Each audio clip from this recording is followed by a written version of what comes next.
In 1935, I became a charter member. There are just 4 of us left at the present time of what is now known as the Los Angeles Science Fantasy Society. It's had over 3,000 meetings, and I've been to about 50% of them.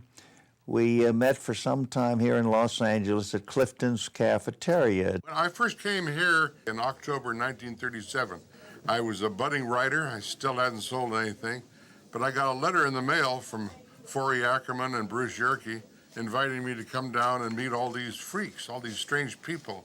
I made my first contact with the Los Angeles Science Fiction League in about 1935 or 36 when I was going to Hollywood High School. I've been pretty deep into science fiction. I've read hundreds and hundreds of stories, and it has really been a very definite part of my life for well over 60 years. Hugo Gernsback, the editor of Wonder Stories, come up with this idea of a science fiction league that we could join. That seemed like an ideal thing for me to get into and get a lot of other information other than I was getting out of the magazines. It was a unique club because we talked about going to the moon and going to Mars. And, outsiders thought we were a little peculiar because we talked about space platforms, about giant mirrors being focused down on the Earth and all that sort of thing. On June 2nd, 1999, the remaining Dream Pioneers were reunited in Los Angeles, California at Clifton's Cafeteria. It was a fantasy come true for a science fiction lover today, a prominent publisher, a special effects wizard, and a literary giant. A meeting took place right here in the Southland today of an elite club. Some of the greatest science fiction minds, actually, of our time. Any time, if you think about that. Joe Rico is here right now with more on the story. I got to tell you, Colin, it was kind of a reunion of greatness. Now, they were once novice writers who 60 years ago met every Tuesday in downtown Los Angeles, and they talk and kick around ideas about the future, asking, what if? They were yesterday's dreamers whose imagination sparked the world of science fiction. As youngsters, they were the kids your mom hoped you'd never bring home from school. They were the outcasts, the introverts, way out there. Today, they're called genius, visionaries, science fiction writers, fantasy buffs who really had a clue when they looked into the future.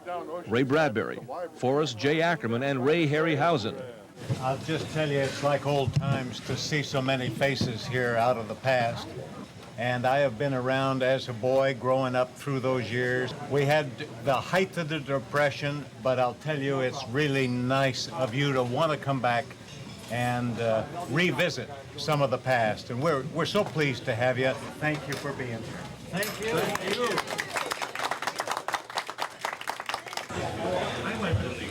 This is where we started, really. I joined in 1952, and it was at least once a week. The main thing I got out of this club was writing and being around writers.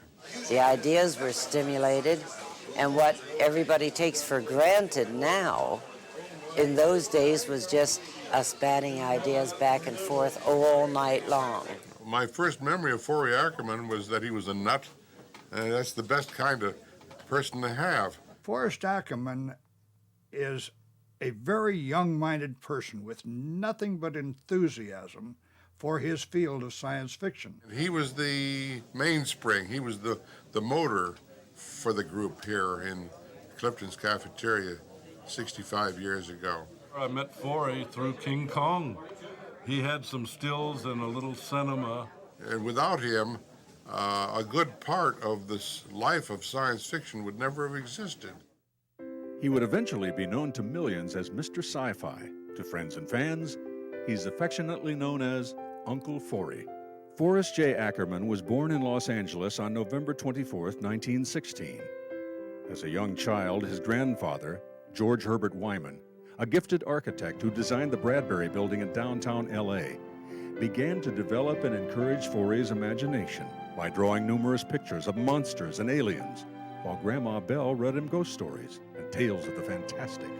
When George and Belle saw how responsive Forrest was to such flights of fantasy, they began taking him to as many as 7 movies a day to enhance and further spur his inquisitive mind.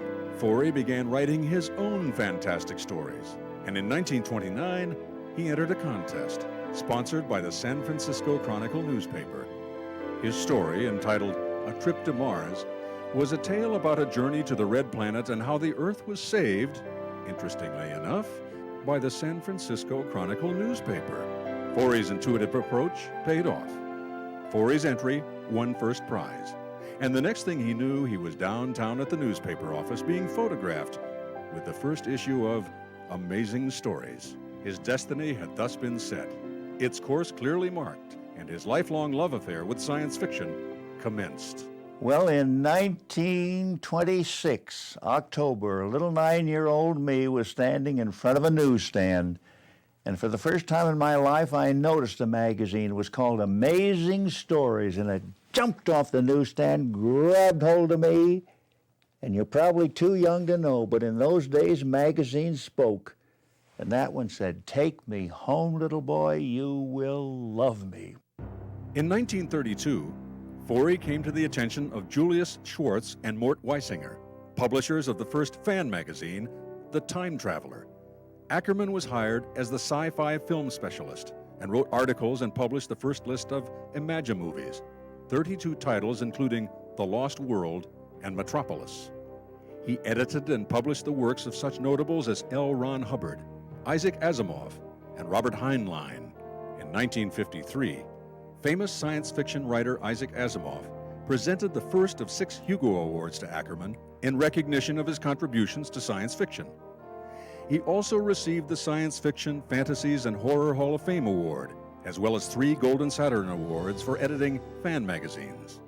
Well, after 3 years, 4 months, and 29 days of World War II, I decided I never wanted a boss again. And I realized that I was very familiar with editors and authors, and well, I believe I could probably be a literary agent specializing in science fiction. So the first year I tried, I made $1,075 in commissions and spent $1,025 in submissions. Well, that would have been the end of that experiment, except in the second year I got lucky. Young Ray Bradbury and young Asimov began to let me resell their stories overseas for translations. I illustrated several covers of Imagination that Forrey put out. Forrest Ackerman put me to work immediately writing terrible articles and lousy short stories for his magazine Imagination. In addition to Time Traveler, Forrey wrote, published, and edited sci-fi's greatest magazines, which included Amazing Stories, Authentic Science Fiction, Sci-Fi Monthly, Planet Stories, Science Fiction Digest, and Weird Tales. The pinnacle of his publishing career was reached in 1957 with the first edition of Famous Monsters of Filmland. Frank Darabont, who has directed such well-known features as The Shawshank Redemption and The Green Mile, was significantly influenced by Forrest J Ackerman and Ray Bradbury. I first met Forrey, well, I really met him through the magazine when I was a kid. In the sort of non-physical sense, I met him. He became a very palpable presence in my childhood with Famous Monsters of Filmland. John Landis has been very instrumental in the movie and television industry for over 30 years. His works include An American Werewolf in London, Animal House, and Michael Jackson's blockbuster video, Thriller. And what was unique about Famous Monsters, and I'm saying this in retrospect because I didn't consciously think of it at the time, was as opposed to most film fan magazines, one, it was written by Forrey. So it was aimed at adolescent boys, with these terrible puns. Which back then immediately labeled me as a weirdo because I liked that monster stuff. The worldview of the magazine was unique in that it embraced all fantasy, horror, science fiction in a way that was different than other magazines of the time. He was like the odd uncle who would come down into the basement and watch monster movies with us. In fact, the guys who grew up with Famous Monsters, people like Dennis Murin, who runs ILM, and all these effects guys and stuff who've revolutionized special effects. On Saturdays, we used to go over to Forrest Ackerman's house when we were kids, and he would let us bring our home movies that we've been working on and show them to people. And you didn't know who you might see there. You may go there, and Ray Bradbury would be there one time, and Ray Harryhausen would be there another time. And plus a lot of kids of various ages that would have their own movies, and you could show them to them. And you had this wonderful audience that could look at the work you've done, and you could look at the work they've done, and you could critique it, and everyone's trying to top everybody else, and someone's got a new idea here that you will incorporate into one of your films. It was really great. There were so many things actually in the pages of Famous Monsters that you wouldn't have heard of any other place. You wouldn't have known that it existed if not for Forrest.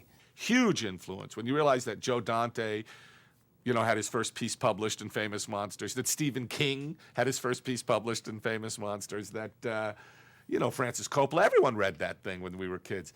It was actually nice to know that there were others like me out there, that I wasn't the only one.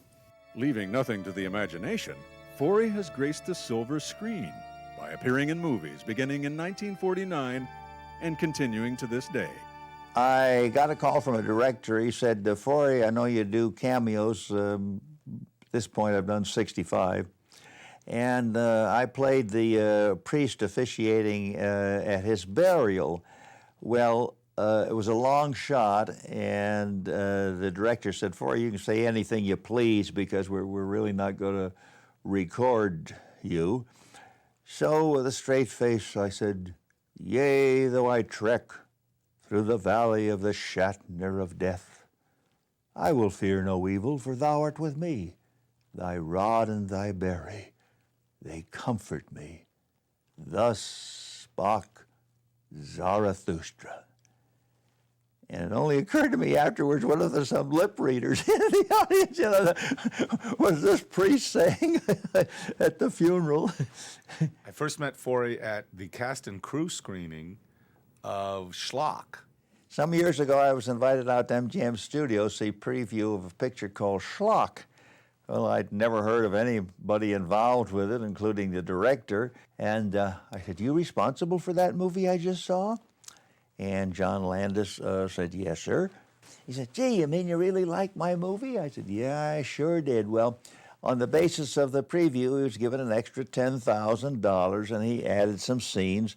So he had me come, and I sat in the theater in a flaming red shirt and bottomless popcorn. I'm so absorbed in that movie that when the Schlockthropus monster sits down next to me and begins eating my popcorn and pouring it on my head, jumping up and down, doing everything he can to distract me, I'm sort of like Buster Keaton, the great stone face. I'm just glued to that screen. Well, John Landis liked that so much that 13 years later, he got me out of bed at midnight, had me come downtown, introduced me to Michael Jackson, and set me directly behind him in Thriller, so that when Jackson and his girlfriend leave the theater, there I am 13 years later, same red shirt, same bottomless popcorn glued to the screen. I knew he was the guy that coined the term sci-fi. You know. I was riding around the automobile in 1954, had the radio on, and some mention was made of hi-fi. And since science fiction had been on the tip of my tongue ever since 1929, I looked in the rearview mirror, stuck out my tongue, and there, tattooed on the end of my tongue, was sci-fi.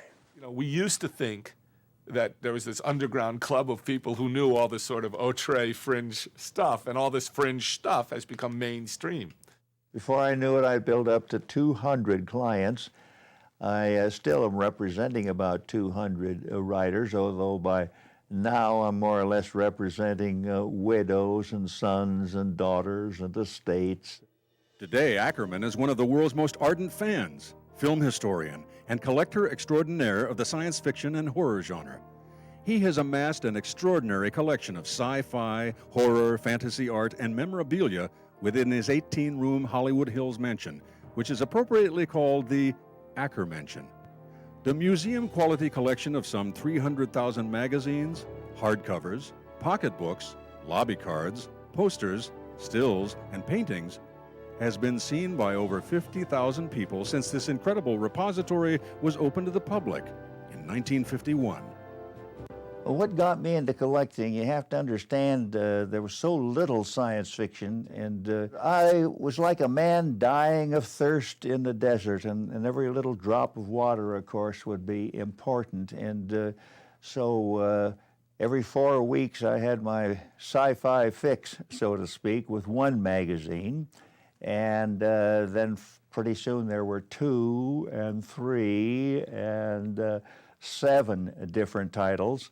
My mother was quite concerned. She said, "Son, do you realize how many of these magazines you have? I just counted them." "Why, you have 27. By the time you're a grown man, you might have 100. Well, Mother lived here in this home till she was 92, and she saw 18 rooms filled up with 300,000 pieces of science fiction and fantasy and horror.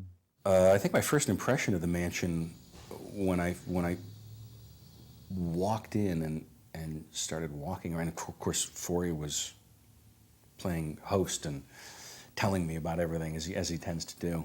I think the thought that was going through my head was, God, this is cool. This is so cool. I had this totally knee-jerk kid reaction. But his house was amazing. I mean, I was totally unprepared for that, to go into the Ackerman Mansion, you know, which is now in Horrorwood, California. Everywhere you looked, there was stuff on science fiction films and monster movies and a lot of stuff that really interests me on special effects stuff. But to go into Forrest's house and to see this amazing treasure trove of stuff really blew me away. I mean, it was remarkable. Dr. Robert Frisbee, a senior member of the technical staff of NASA's Jet Propulsion Labs, has been an ardent fan of Ackerman, Bradbury, and Harryhausen since childhood. I had the pleasure of visiting Forrest Ackerman's house, the Acker Mansion, about 10 years ago when I was around 40. I've always been a fan of the original King Kong, and there on a shelf, it's sort of decaying and moldering away, but there's the metal armature framework for the brontosaurus from King Kong. He would let people come in and look around and look through his files and borrow photos that I could have copied of special effects scenes and all. He was always really very good to everybody. In another area, he might have a almost life-size statue of the robot from Metropolis. Another place, ray guns from different TV shows and movies. I remember Steve Spielberg and John Landis and George coming over to Forrest's house. The really remarkable thing in Forrest's house isn't all the monsters and props and posters, and it's the books. He has one of the largest collections of fantasy literature in the world.